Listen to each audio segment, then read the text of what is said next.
Hello students, कैसे हैं आप सब लोग। तो B L L B 7 semester L B 3rd semester के स्टूडेंट्स के लिए आज का वीडियो काफ़ी इंपॉर्टेंट होने जा रहा है। आज हम जिस टॉपिक को कवर कर रहे हैं, जिस सब्जेक्ट के इंपॉर्टेंट क्वेश्चंस लेके आए हैं, उसका नाम है, काफ़ी लंबा नाम है इसका, शॉर्ट में इसको प्रोफेशनल एथिक्स कह सकते हैं। इसका नाम है, जो आपसे वाइवा में ही पूछा जाएगा, professional ethics, accountability of lawyer and bar bench relation.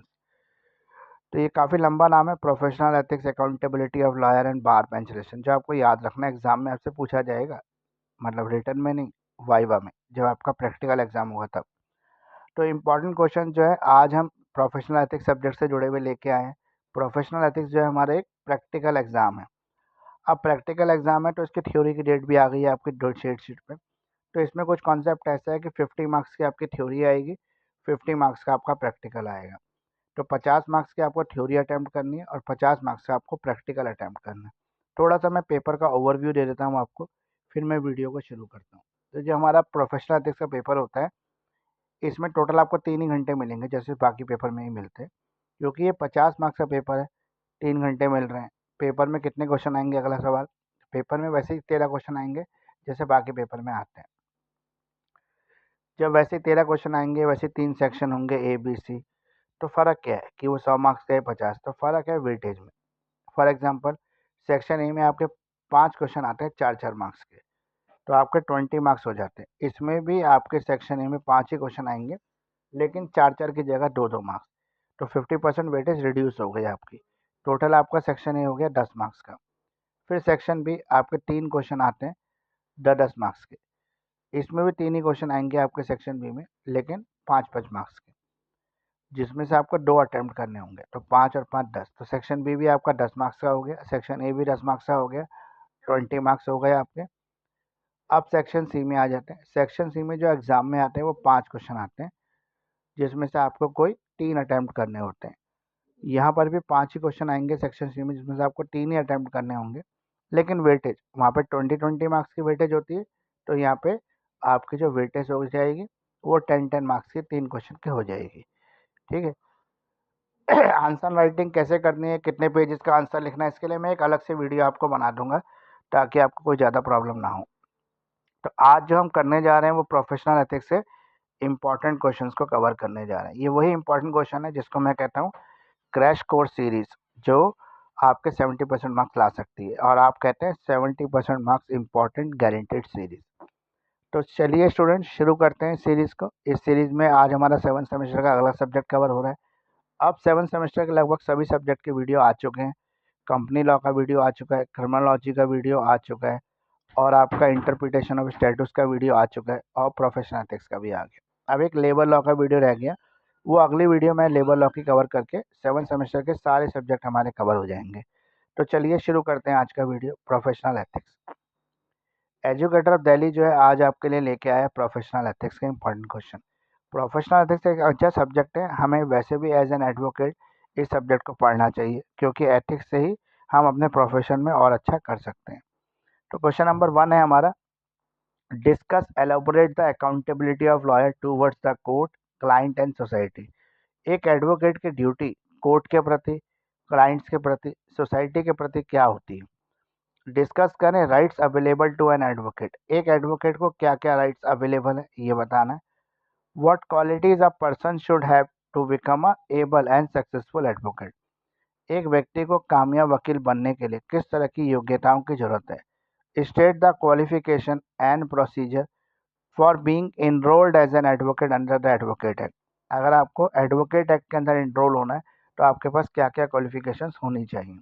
What remedies available if enrolment committee refuse to enrol a person. अगर एनरोलमेंट कमेटी एक एडवोकेट को एज एन एडवोकेट एनरोल करने से मना कर देती है, तो उसके लिए क्या रेमेडीज है, वो क्या कर सकता है। क्वेश्चन नंबर, इसी का क्वेश्चन फर्स्ट का अगला पार्ट है हमारा, what is the procedure for the transfer of the name of an advocate from one state roll to another. क्या एक एडवोकेट अपने नाम को एक स्टेट से दूसरे स्टेट में ट्रांसफर करा सकता है। तो ये टोटल हमारे कितने क्वेश्चन हो गए जो क्वेश्चन 1 के अंदर कवर्ड है, 1 2 3 4 5 6। तो ये 6 क्वेश्चन का एक ऐसा आंसर तैयार करना है जो सभी क्वेश्चंस को कवर कर ले और इससे जुड़े हुए कोई भी क्वेश्चन आ जाए अकाउंटेबिलिटी ऑफ लॉयर से जुड़े हुए, तो आप उसका आंसर दे सकें। इंडियन एडवोकेट एक्ट जो है उसके अंदर ये कवर होता है। क्वेश्चन नंबर 2 है हमारा, discuss the law relating to procedure for punishment of an advocate in the case of professional misconduct. जब एक एडवोकेट प्रोफेशनल मिसकंडक्ट करता है, जो उसको नहीं करना चाहिए ऐसी कोई एक्टिविटी करता है, तो उसको पनिशमेंट देने के लिए कौन सा प्रोविजंस लगाया जाता है, कौन सा प्रोसीजर लगाया जाता है। Describe the various basis upon which the name of an advocate can be remove from one roll of advocate. कब एक स्टेट रोल जो होता है जिसमें सारे एडवोकेट के नाम होते हैं, उसमें से कब काटा जा सकता है, किस ग्राउंड पर एक एडवोकेट को प्रैक्टिस करने से रोका जा सकता है। What procedure is to be followed by the disciplinary committee. Discipline committee जो होती है क्या प्रोसीजर फॉलो करती है। Advocate can be remove one roll of of the state bar council. State bar council की जो डिसिप्लिनरी कमेटी होती है और बार काउंसिल ऑफ इंडिया की जो डिसिप्लिनरी कमेटी होती है वो कैसे अपने प्रोसीजर को पूरा करती है। When the complaint against an advocate were made, जब एक वकील के खिलाफ कोई भी कंप्लेंट आती है प्रोफेशनल मिसकंडक्ट की। What is construction of disciplinary committee of the state bar council. State bar council के डिसिप्लिनरी कमेटी की कंस्ट्रक्शन क्या है, उसको कैसे बनाया जाता है। What type of punishment can be given by the committee. Committee किस तरह की पनिशमेंट दे सकती है, इसको डिस्कस करना है। Functions of various committees of state bar council and bar council of India. अलग अलग जो कमेटीज है हमारी बार काउंसिल के अंदर आती हैं, बार काउंसिल ऑफ इंडिया या स्टेट बार काउंसिल के अंदर, उन सारी कमेटीज के फंक्शंस आपको बताने, क्या काम करती है वो कमेटी, उनकी गणना, उनका गठन किस तरह से होता है। तो ये टोटल क्वेश्चन जो है 2 हैं, जिसमें से पहले क्वेश्चन में हमने टोटल टॉपिक कवर किए थे 6 और दूसरे क्वेश्चन में टोटल टॉपिक कवर किए हमने 7। तो ये दोनों टॉपिक्स अगर आप कर लेते 2 क्वेश्चन आपके तैयार हो जाएंगे, 2 आंसर्स। आप आंसर्स पर अच्छी तरह से तैयार करें, क्योंकि मैं हर वीडियो में ये कहता हूँ कि आंसर्स पर थोड़ा फोकस करें। अच्छे आंसर तैयार करेंगे तभी आपको अच्छे मार्क्स मिलेंगे एग्जाम में। तो 50 मार्क्स का पेपर है, अच्छे से कर लेते हैं तो 50 पास में से एवरेज जो है वो 25 से 26 मार्क्स आपके आ जाते हैं। और एबव द एवरेज बात करें तो 32 तक बच्चों ने स्कोर किया है 50 मार्क्स के थ्योरी पेपर में से। आंसर जो है सभी इंपॉर्टेंट क्वेश्चंस के मेरे पास अवेलेबल है, आप मुझसे आंसर्स ले सकते हैं। अगर आपसे आंसर में कोई भी प्रॉब्लम हो रही है या आपसे आंसर नहीं बन पा रहे हैं तो, लेकिन आप प्लीज़ अच्छे आंसर तैयार करें ताकि आपके अच्छे मार्क्स आ सकें। आज हम एजुकेटर ऑफ दिल्ली जो है आज आपके बीच में प्रोफेशनल एथिक्स के इंपॉर्टेंट क्वेश्चंस को कवर कर रहा है, जिसको करने से आप 70% मार्क्स स्कोर कर सकते हैं। अभी तक लास्ट स्लाइड में मैंने 2 क्वेश्चन कवर कर लिए थे। अब हम क्वेश्चन नंबर 3 की तरफ बढ़ेंगे। What is contempt. कंटेम्प्ट क्या है, discuss the kinds of contempt. अलग अलग कंटेम्प्ट के काइंड्स को डिस्कस करना है। व्हाट आर द एसेंशियल इंटीग्रेंट्स, इसके एसेंशियल इंटीग्रेंट्स क्या है।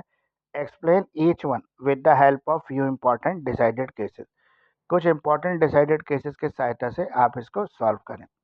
Discuss the object basic feature of the concept of court act 1971। Basic features क्या है जो कोर्ट एक्ट है 1971 का, उसके। Who can contempt of court, कौन कर सकता है contempt of court. What remedies are available such person, इस पर्सन के लिए क्या क्या रेमेडीज अवेलेबल है। गिव लीडिंग केस आल्सो, कुछ केस एग्जांपल भी देना है। Discuss the essential elements of civil contempt. Civil contempt के एसेंशियल एलिमेंट्स क्या है। State the defences available to a contemner, contemner को क्या क्या डिफेंसेस अवेलेबल है in proceeding for the civil contempt. What defences are available to a contemner, contemner को क्या defences available है। What is mean by the constructive contempt, constructive contempt क्या होता है। कंटेम्प्ट आउटसाइड द कोर्ट हम किसे कह सकते हैं, इसको एक्सप्लेन करना है आपको। Discuss the jurisdictions of high court, high court और सुप्रीम कोर्ट के क्या जुडिक्शंस है regarding the contempt of court. Cite the relevant case also, कुछ केस लॉस भी आपको देके इसको समझाना है। तो ये टोटल 8 टॉपिक हैं जो क्वेश्चन 3 में हमने कवर कर लिए हैं। अगर आप ये 8 के टॉपिक कर लेते हैं तो डेफिनेटली आपका जो है अच्छा मार्क्स आ सकता है। कंटेम्प्ट ऑफ कोर्ट से जुड़ा हुआ कोई भी क्वेश्चन होगा तो उसका आंसर आपको इस आंसर में मिल जाएगा और ये आंसर वहाँ फिट होगा। क्वेश्चन नंबर 4 है हमारा, discuss the bar bench relation. Bar bench के रिलेशन को डिस्कस करना है आपको। The bar and the bench plays an important role in administration of justice. Bar और बेंच एक इंपॉर्टेंट रोल प्ले करते हैं एडमिनिस्ट्रेशन ऑफ जस्टिस में, इसको डिस्कस करना है। क्वेश्चन नंबर 5 है हमारा, डिस्कस करें development of legal profession in India. India में लीगल प्रोफेशन की किस तरह से डेवलपमेंट हुई है। What do you mean by the legal profession, legal profession से आप क्या समझते हैं। Explain it's nature and importance, इसके नेचर और इम्पोर्टेंस को बताइए। 70% मार्क्स जो है वो आपके गारंटेड हो सकते हैं अगर आप ये इंपॉर्टेंट क्वेश्चंस कर लेते हैं।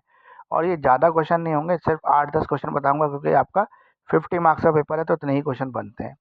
तो ये क्वेश्चंस आप कर लोगे तो डेफिनेटली आपके अच्छे मार्क्स आ सकते हैं, पक्का पक्का आप अच्छे मार्क्स ला सकते हैं। तो 70% मार्क्स आपके गारंटेड हो सकते हैं। एजुकेटर ऑफ दिल्ली जो है प्रोफेशनल एथिक्स से इंपॉर्टेंट क्वेश्चन आज आपके बीच में डिस्कस कर रहा है।